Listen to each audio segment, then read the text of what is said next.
再换脚。另外一个是小腿的这个腿部伸直的运动哦。那我们一样吸气的时候，小腿伸直，然后放下时候绝椎吐气，一个动作做7下再换。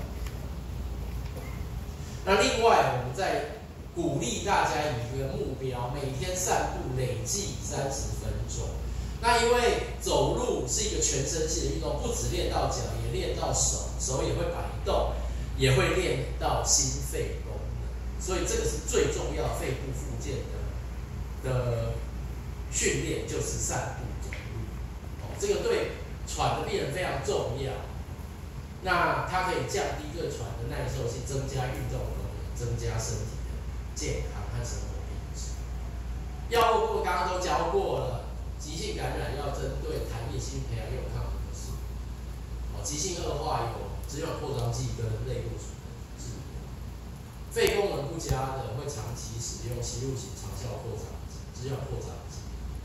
频繁急性恶化的病人考虑长期使用抗生素。那如果是医生的是绿脓杆菌，我们会用吸入型的克利霉素；不是绿脓杆菌的，我们会考虑使用聚环霉素，比如说阿奇霉素。那如果遇到咳血的部分，哦，因为支气管扩张症病人也可能会自发性咳血，有些咳血是小咳血，有些是大咳血。咳血的时候可能会影响到呼吸唤气，我们一定要维持适当的氧气饱和度，维持病人的血液循环，维持呼吸道通畅，矫正凝血功能障碍，给予止血药物治疗。如果这样还止不住了，可能会去做经支气管的动脉栓塞术，去塞住出血的支气管的血管、动脉血管。如果还是止不住，这么严重的咳血，可能就要外科的介入去止血。结论：长期咳嗽有痰，建议寻求专业的胸腔科医师协助，做慢性呼吸道疾病的鉴别诊断，做出正确的鉴别诊断，才能给予适当的治疗。那如果诊断为支气管扩张症的病人，治疗包含非药物的治疗和药物的整合治疗，目标在于改善病人的症状，减少急性恶化，保护和改善病人肺功能，还有改善健康相关的生活品质。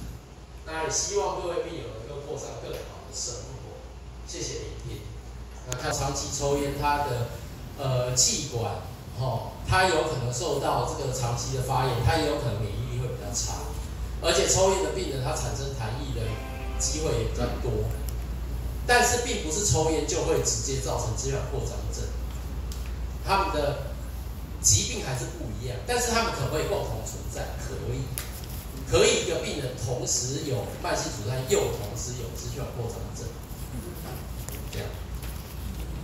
那你还有什么样的问题？